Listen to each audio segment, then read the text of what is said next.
ปัจจุปันนังอัจฉัตตังวาปะหิทาวาโอราริกังวาสุขุมังวาหินังวาปณิตังวายังทุเรวาสันติเกวาตเทอภิสัญโยหิตวาอภิสังขิปิตตวาอายังวุจติโรปะคันโทสังขะโหอสังขะโหสังขิเตนะอสังขิตังอสังขิเตนะสังขิตังสังขิเตนะสังขิตังอสังขิเตนะอสังขิตังสัมปโยโควิปปโยโคสัมปโยเตนะวิปปโยตังวิปปโยเตนะสัมปโยตังอสังขิตังชะปัญญัตติโยขันธปัญญัตติอายตนะปัญญัตติธาตุปัญญัตติสัจจะปัญญัตติอินทริยปัญญัตติขลปัญญัตติกิตตาวตาปุคลานังปุคลปัญญัตติสัมมยวิมุตโตอสัมมยวิมุตโตกุปปธัมโมอกุปปธัมโมปริหานธัมโมอปริหานธัมโมเจตนาภัพโพอนุรักขณาภัพโพปุถุชนโนโคตรปุพโยปรโตอภโยปรโต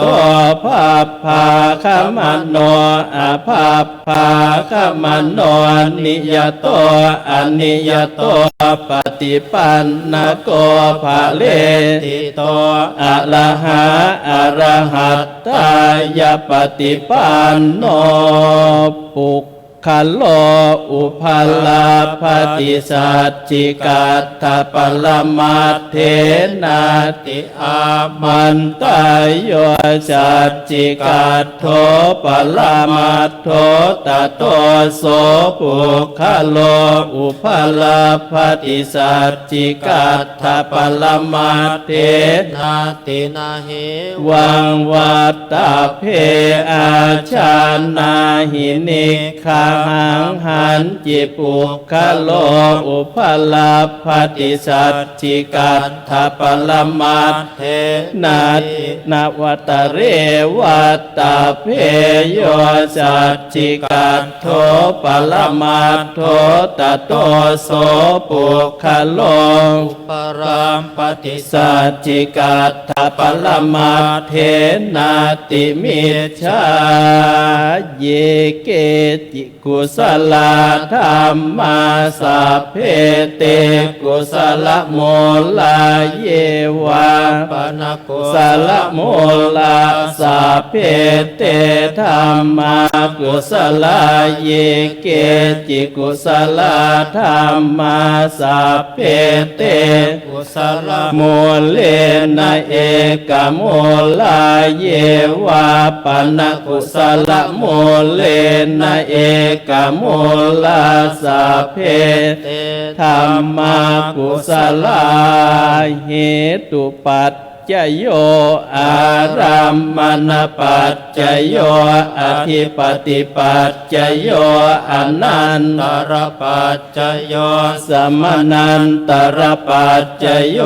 สหชาตปัจจโยอัญญมัญญปัจจโยนิสยปัจจโยอุปนิสยปัจจโยปุเรชาตปัจจโยปัจฉาช าตปัจจโยอาเสวนปัจจโยกรรมปัจจโยวิปากปัจจโยอาหารปัจจโยอินทรียปัจจโยชานะปัจจโยมัคคปัจจโยสัมปยุตตปัจจโยวิปปยุตตปัจจโยอัตถิปัจจโยนัตถิปัจจโยวิคัตตปัจจโยอวิคัตตปัจจโยสาธุสาธุสาธุพระสงฆ์อัฏวะวัดศรีโสดาพระรามหลวงได้สวดพระอภิธรรม7 คัมภีร์จบลงในลำดับต่อไปจะเป็นการถวายกัปปิยพันธ์เครื่องเทธรรมในเบื้องต้นนั้นจะได้เป็นการถวายกัปปิยพันธ์เครื่องเทธรรมเพื่อบูชาคุณพระพุทธ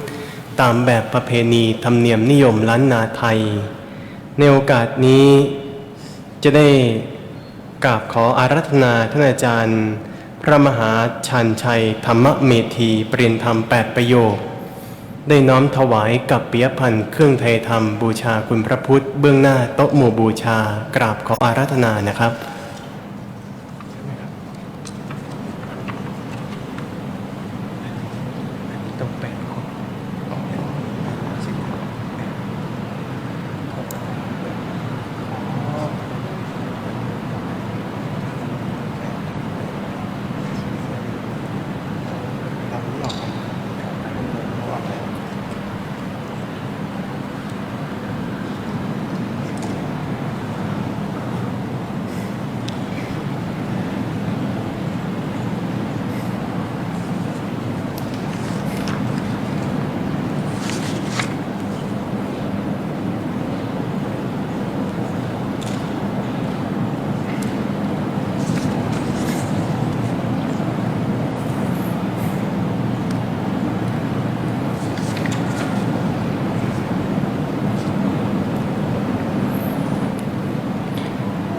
ครับในลำดับต่อไปจะเป็นการถวายกัปปิยพันธ์แด่พระสงฆ์อัฏวะผู้สวดพระอภิธรรม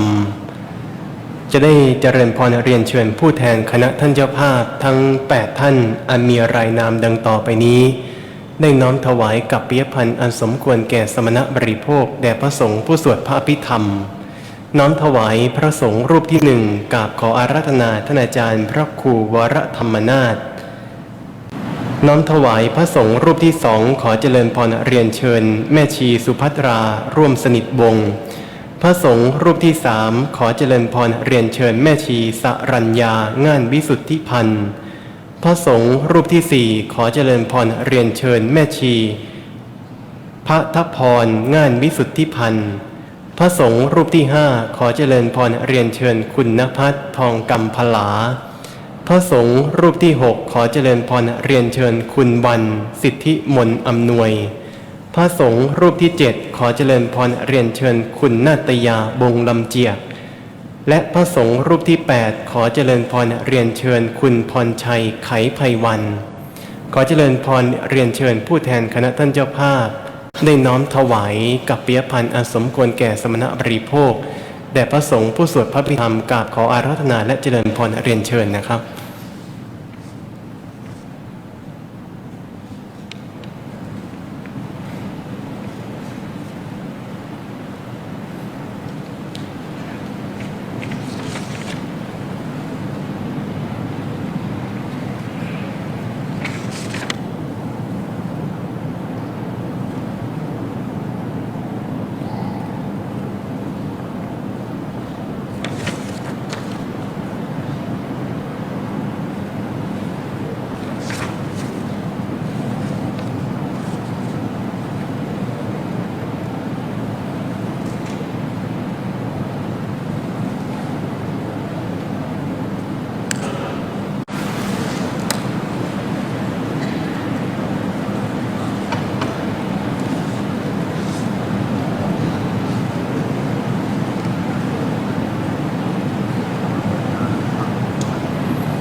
ในลำดับต่อไปจะได้เป็นการถวายเครื่องไทยธรรมแด่พระสงฆ์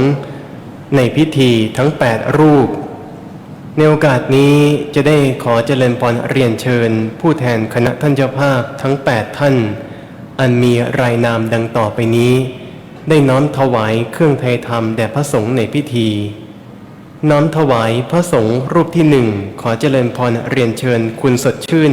ปิติพรชัยพระสงฆ์รูปที่สองขอเจริญพรเรียนเชิญอาจารย์จิราพลทิพยมณฑลน้อมถวายพระสงฆ์รูปที่สามขอเจริญพรเรียนเชิญอาจารย์วรวุฒิก้อนสุรินทร์น้อมถวายพระสงฆ์รูปที่สี่ขอเจริญพรเรียนเชิญคุณลัดดาตันพัฒนธนากรพระสงฆ์รูปที่ห้าขอเจริญพรเรียนเชิญคุณจตุรงค์แสงสุขผู้ช่วยผู้จัดการฝ่ายปฏิบัติการภาคหนึ่งภาคเหนือพระสงฆ์รูปที่7ขอเจริญพรเรียนเชิญประธานสุวรรณนันตาพระสงฆ์รูปที่8ขอเจริญพรเรียนเชิญนางชุติการนันสุขอเจริญพรเรียนเชิญผู้แทนคณะท่านเจ้าภาพทั้ง8ท่านได้น้อมถวายนะครับ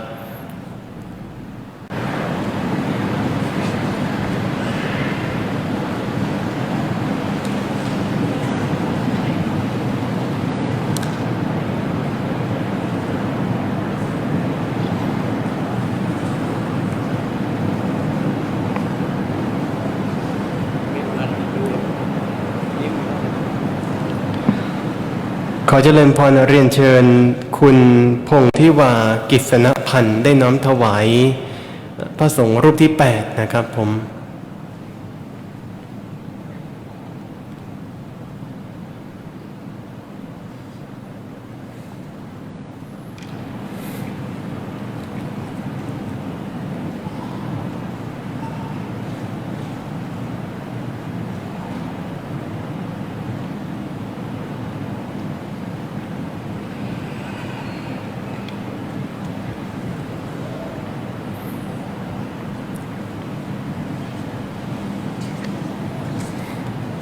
ในลำดับต่อไปจะเป็นการทอดผ้าไตรบังสุกุล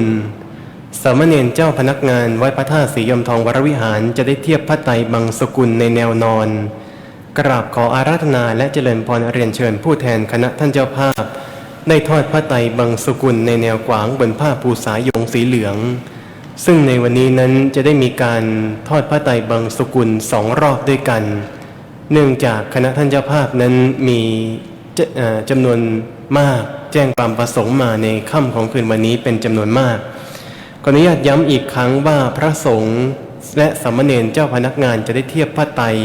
ในแนวนอนกราบขออาราธนาและเจริญพรเรียนเชิญผู้แทนคณะท่านเจ้าภาพทั้ง8ท่านอันมีรายนามดังต่อไปนี้ได้ทอดผ้าไตรบังสุกุลในแนวขวางบนผ้าภูษายงสีเหลืองวันนี้จะได้ทอดผ้าไตรบังสุกุล2 รอบด้วยกันนะครับในรอบแรกนั้นน้อมทอดผ้าไตรบังสุกุลแก่พระสงฆ์ในพิธีรูปที่1กราบขออาราธนาท่านอาจารย์พระครูวรธรรมนาถพระสงฆ์รูปที่2กราบขออาราธนาท่านอาจารย์พระมหาชันชัยธรรมเมธีปริญธรรม8ประโยคทอดผ้าไตรพระสงฆ์รูปที่3ขอเจริญพรเรียนเชิญแม่ชีระวีวันงานวิสุทธิพันธ์พระสงฆ์รูปที่4เจริญพรเรียนเชิญแม่ชีปะภัยจันทาลุนพระสงฆ์รูปที่5ขอเจริญพรเรียนเชิญนายธีรยุทธชัยวงศ์พระสงฆ์รูปที่6ขอเจริญพรเรียนเชิญคุณอรันธีรานุรักษ์พระสงฆ์รูปที่7ขอเจริญพรเรียนเชิญคุณชื่นจิตกุลมงคลและพระสงฆ์รูปที่8ขอเจริญพรเรียนเชิญคุณวรพจน์ผ่องสมัยกราบอาราธนาและเจริญพรเรียนเชิญผู้แทนคณะท่านเจ้าภาพได้ทอดผ้าไตรบังสุกุลบนผ้าภูษายงสีเหลืองในแนวขวางนะครับ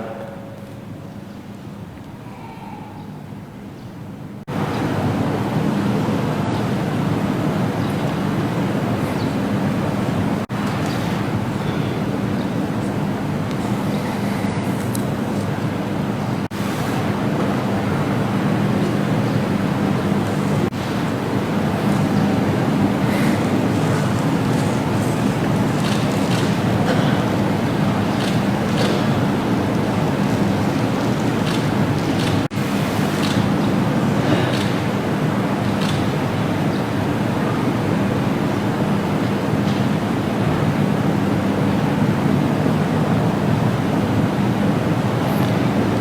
เมื่อทอดพระไตรบังสกุลแล้วเรียนเชิญกลับนั่งยังที่นั่งรับรองเดิมทอดพระไตรบังสกุลในคำรบที่สองในรอบที่สองแด่พระสงฆ์ในพิธีทั้ง8รูปจะได้ขอเจริญพรเรียนเชิญคณะผู้แทนท่านเจ้าภาพทั้ง8ท่านอันมีรายนามดังต่อไปนี้ได้ทอดพระไตรบังสกุลแด่พระสงฆ์ในพิธีทอดพระไตรบังสกุลพระสงฆ์รูปที่หนึ่งขอเจริญพรเรียนเชิญแม่ชีปราณีคำหงษาพระสงฆ์รูปที่สองขอเจริญพรเรียนเชิญแม่ชีสำเนียงบุตรอัมคาทอดพระไตรพระสงฆ์รูปที่สามขอเจริญพรเรียนเชิญนางวาสนาพานิชยกุลพระสงฆ์รูปที่สี่ขอเจริญพรเรียนเชิญอาจารย์ประสงค์ปันธิยาพระสงฆ์รูปที่ห้าขอเจริญพรเรียนเชิญคุณภูนศักดิ์เจษฎารมณ์พระสงฆ์รูปที่6ขอเจริญพรเรียนเชิญคุณบุญยฤทธิ์เสมอมาศพระสงฆ์รูปที่7ขอเจริญพรเรียนเชิญคุณธนกรอาพรรัตน์และพระสงฆ์รูปที่8ขอเจริญพรเรียนเชิญคุณสุพัฒน์พัฒนวีรกิจขอเจริญพรเรียนเชิญคณะผู้แทนทั้ง8ท่านได้ทอดพระไตรบังสกุลบนผ้าภูสายงสีเหลืองในแนวขวางนะครับ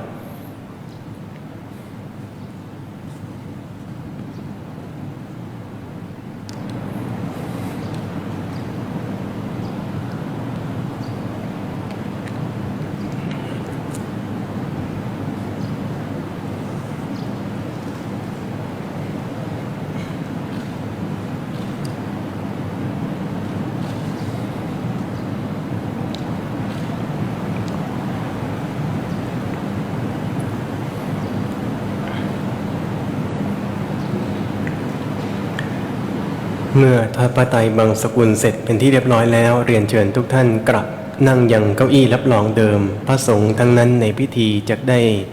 พิจารณาพระไตรบังสกุลสืบไป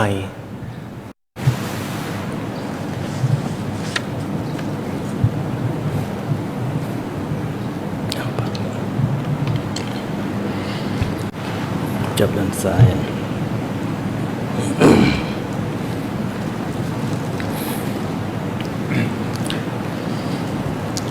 อนิจจา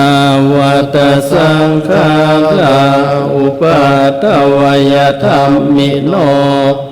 อุปัชชิตวานิรุจจันติเตสังอุปสมโมสุโข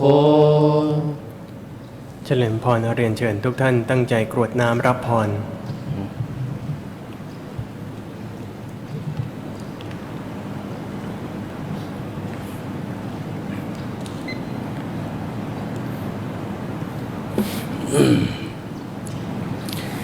ยะถาวาริวหาปูราปริปูเรนติสาขะรังเอวะเมวะอิโตทินังเปตานังอุปกัปปติอิทธิตังปัตถิตังตุมหังคิปะเมวะสมิจฉตุสพเพปูเรนตุสังกัปปาจันโทปนะระโสยะธามณิโชติระโสยะธาสัพพิติโยวิวัจจันตุสัพพะโรโควินาศตุมาเตภวัตวันตรายโยสุขีกายุโกภวะภิวาทนาสิริสนิจจังวุฒาปัจจายโนจัตตารโธมาวัฏฏันติอายุวันโนสุขังภาลังอัฏฐาสิเมอากาสิเมยาติเมตตาสกาจะเมเปตานังอาคินังทัชชาปุเพกตมโนสรังนาหิรุณนังวาโสโกวายาวันยาป ดิเทวนังตังเปตานามัตถายะเอวังติทันติยาจโยอะยัญจะโคทักขินาทินนาสังฆามหิสุปฏิทิตาเทครัตตังหิตายัสสถานาโสอุปกัปปติโสยาติธรรมโมจะอายังนิทัสสิโตเปตานาปูชาจักตาอุรานาภรัญจะภิกขุนามนุปปทินนางตุมเหหิปุญญังปัสสุตังอนัปปกันติภวตุสัพพมังคารังราคันตุสัพพเทวตาสัพพพุทธานุภาเวนัสสัทธาสุทธิภวันตุเตภวตุสัพพมังคารังราคันตุสัพพเทวตาสัพพธรรมานุภาเวนัสสัทธาสุทธิภวันตุเตภวตุสัพพมังคารังราคันตุสัพพเทวตาสัพพสังฆานุภาเวนัสสัทธาสุทธิภวันตุเตพันธมยังสาธุกรังกะโรมะเสเอสาธุสาธุสาธุในลำดับต่อไปเนื่องด้วยวันนี้นั้นเป็นวันธรรมสวนะเป็นวันพระตามประเพณีนิยมที่พระเดชพระคุณหลวงปู่นั้นถือประพฤติปฏิบัติมาจากได้กล่าวคำบูชาดอกไม้เพื่อบูชาแด่พระบรมธาตุเจดีย์ซึ่งในโอกาสนี้จะได้กราบขอรัตนาพระมหาเถรานุเถระและเจริญพรเรียนเชิญญาติโยมทุกคนทุกท่านนั้นได้ประคองดอกไม้กล่าวตามกับผมอัตมภาพว่ายะมัมหะโขยะมัมหะโขมะยังภควันตังสารนังคตาเราเป็นผู้ถึงซึ่งพระผู้มีพระภาคเจ้าพระองค์ใดว่าเป็นสารณะโยโนภควาสัทธา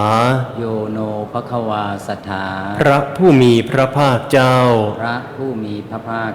พระองค์ใดเป็นศาสดาของเรายัสสจะมะยังภควโตธัมมังโรเจมะแลเราชอบใจธรรมของพระผู้มีพระภาคเจ้าพระองค์ใดอิเมหิสักการเรหิตังภควันตังสะธัมมัง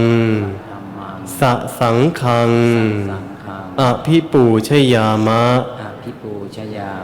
เราตั้งใจบูชาซึ่งพระผู้มีพระภาคเจ้า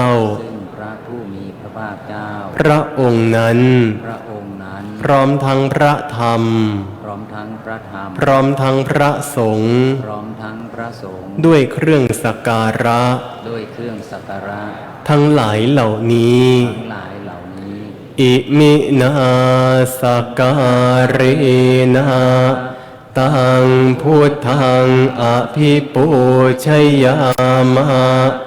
อิมินาสักการะตังธัมมังอภิปูชยามะอิมินาสักการะ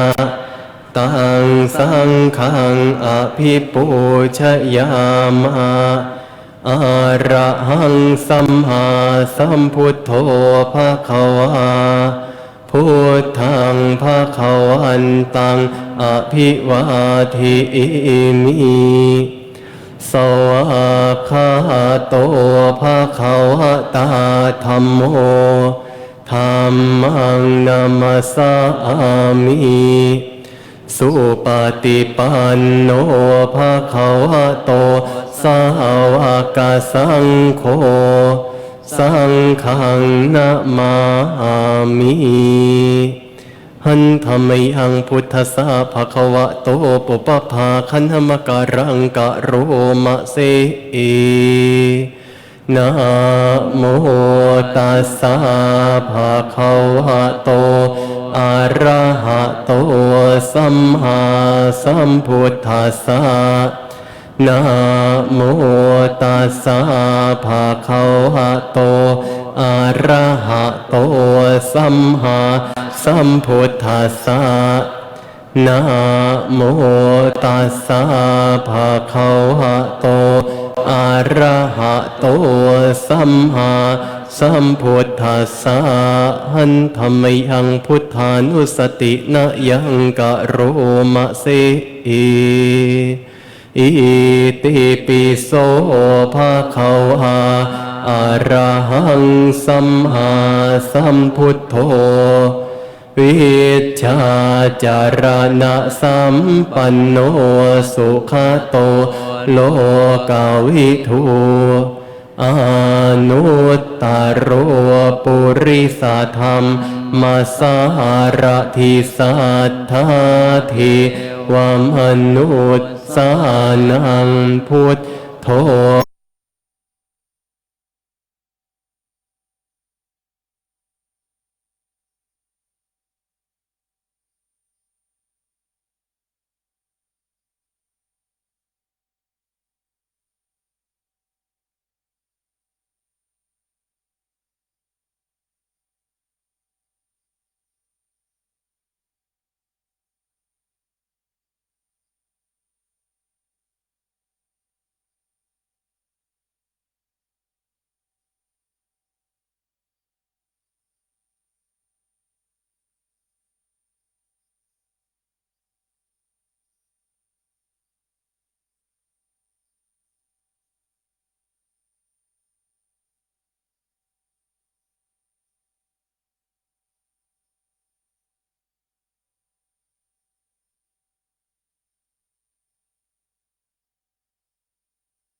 ภาวนา ในลำดับต่อไปจะได้ขอเจริญพรเรียนเชิญทุกท่านเจริญจิตตะถวายเป็นอาจาริยบูชาแด่พระเดชพระคุณหลวงปู่สืบไปนะครับ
สมควรแก่เวลา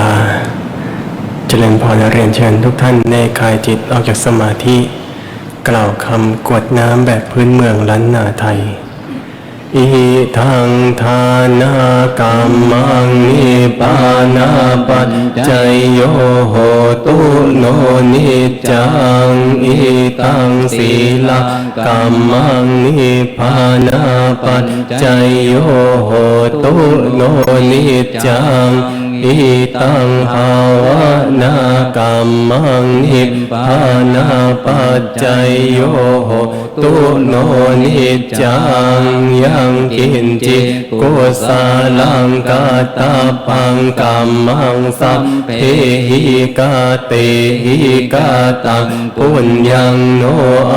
นุโมทันตุสุนันโตพลโตยิเทวะอาสามิงทานิอาทิคาตาทิคายุกะสัทธาหนโตสัพพะสัตตานังสุขีอัตตานังปาริหารันโตมาตาปิตาสุขีตาหนโตทุกขาปามุจจันโตสัพเพยาติกาสุขิตาหนตุทุกขาปา ปามุจจันโตสัพเพอายาติกาสุขีตาหนโตทุกขาปามุจจันโตสัพเพปิสาสัพเพยัคขาสัพเพเปตาสุขีตาหนโตทุกขาปามุจจันโตสัพเพนาคาตาสุขีตาหนโตทุกขาปามุจจันโตสัพเพเทวะสุขีตาหนโตทุกขาปามุจจันโตสัพเพอาจาริยุปัจจายาสุขีตาหนโตทุกขาปามุจจันโตสัพพะสัมปัตติหังสัมมิจฉันตุโวหันธามิพุทธังสัมพังเมโดโทสังฆามาธัมมิพันเตวันธามิธัมมังสัพพังมิโทสังฆามาธัมมิพันเตวันธามิสังฆังสัพพังมิโทสังฆามาธัมมิพันเตวันธามิคุรุปัจจาอาจาริเยสัพพังมิโทสังฆามาธัมมิพันเตวันธามิกัมมัฏฐานังสัพพังมิสังฆามาธัมมิพันเตวันธามิอารามิภัทธสีมายังสัพพังมิโทสังฆามาธัมมิพันเตวันธามิเจติยังสัพพังสัพพันธานิสุปฏิทิตาสาริราธาตุมหาโพธิงพุทธรูปังสากาลังสัทธานาคาโลเกเทวะโลเกพระมะโลเกจัมพูทีเปลังกาทีเปสาริราธาตุโยเกสาธาตุโยอาระหันตาธาตุโยเจติหังคันธากุติงจตุราสีติสหัสเสธรรมขันเทสัพเพสังปาทะเจติยังอหังวันธามิสัพพะโส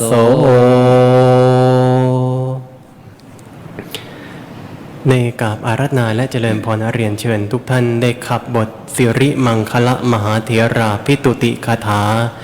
เพื่อสรรเสริญคุณพระเดชพระคุณหลวงปู่พระพรหมมงคลอักษรนั้นปรากฏที่เบื้องหน้าจอทีวีนะครับสิริธาตามมหาเทโรหิ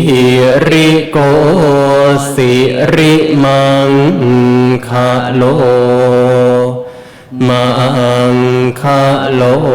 ปา ยะเมทาวีมังคะโลปายะเทสะโกคารุธานียะปาโมโคสีสานสีสนายะโกโลกานุกรรมปิเมตายาสัตติปัฏฐานนาทาระโกสัตติมาปะมาโตจาตังนะมัสสามิสัพพะทาติสิริมังคละสมณะวิสุทธิบงศ์โสภาสง่าองค์ทรงสิริมิวางวายสำรวมยืนเดินนั่งผู้พร้อมรั่งด้วยละอายปัญญาขจรขจายชี้อุบายอันมงคลควรแก่ฐานะครูนำสิทธิรู้ทุกหมู่ชนชาวโลกต่างได้ยนต์สงเคราะห์ชนด้วยเมตตาผู้ทรงสติปัฏฐานตลอดกาลทุกเวลาทรงนามสติมาไม่ประมาทองค์อาจงามข้าขอนมัสการประดิษฐานในทุกยามเถระผู้ทรงนามว่าสิริมังคะโลได้น้อมบรรทาน้อยสรีระร่างพระเดชพระคุณหลวงปู่เบื้องหน้าพร้อมกันนะครับวันทามิพันเตสัพพังอาปาราทังคามาทามิพันเตมยากาตังปุญญังสามินาอนุโมทิตาพังสามินากาตังปุญญังไม่หังทาตาพังสาธุสาธุอนุโมทามิจัตตารโอธรรมาวัฏันติอายุวันโนสุขังปะลัง